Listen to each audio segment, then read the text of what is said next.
CPI സംസ്ഥാന സമിതിയിൽ മുഖ്യമന്ത്രിക്ക് വിമർശനം. മുഖ്യമന്ത്രിക്ക് കത്തെഴുതി ഭക്ഷ്യമന്ത്രിയുടെ കൈ തെളിഞ്ഞുവെന്ന ഭക്ഷ്യമന്ത്രി GR അനിലിന്റെ ഭാര്യ.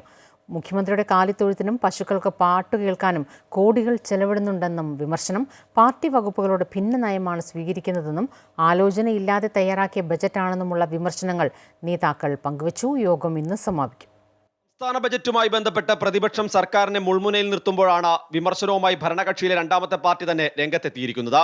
സാമ്പത്തിക പ്രതിസന്ധിയിലും സർക്കാരിന്റെ ആഡംബരത്തിനും ധൂർത്തിനും കുറവില്ലെന്ന നേതാക്കൾ പറയുന്നു. ഭക്ഷ്യവകുപ്പിന് ബജറ്റിൽ തുക അനുവദിക്കാത്തതിലായിരുന്നു പ്രധാന വിമർശനം. മുഖ്യമന്ത്രിക്ക് കത്തെഴുതി ഭക്ഷ്യമന്ത്രിയുടെ കൈ തെളിഞ്ഞെന്ന് R ലതാദേവി പരിഹസിച്ചു. പാർട്ടി വകുപ്പുകളോട് വ്യത്യസ്ത നിലപാടാണ് സർക്കാർ സ്വീകരിക്കുന്നതെന്നും ആലോചനയില്ലാതെ തയ്യാറാക്കിയ ബജറ്റാണെന്നുമുള്ള വിമർശനങ്ങൾ നേതാക്കൾ പങ്കുവച്ചു. മുൻകാലങ്ങളിൽ കൂടിയാലോചനകൾ നടന്നിരുന്നു. ഇപ്പോഴതില്ലെന്നും സപ്ലൈകോയെ തീർത്തും അവഗണിച്ചുവെന്നും യോഗം കുറ്റപ്പെടുത്തി. സർക്കാരിന് മുൻഗണനയില്ലെന്നും വീണ്ടും അധികാരത്തിൽ വരാൻ സഹായിച്ച സപ്ലൈകോ അടക്കമുള്ള സംവിധാനങ്ങളെ മറന്നുവെന്നാണ് നേതാക്കൾ പറയുന്നത്. വിദേശ സർവകലാശാലക്കെതിരെയും വിമർശനം വന്നു. വിദേശ സർവകലാശാല ഇടതുമുന്നണിയുടെ നയവ്യതിയാനമാണ്. എതിർത്ത് ലേഖനമെഴുതിയവർ ഇപ്പോൾ നടപ്പാക്കുന്നുവെന്നാണ് ചില നേതാക്കൾ പറഞ്ഞത്.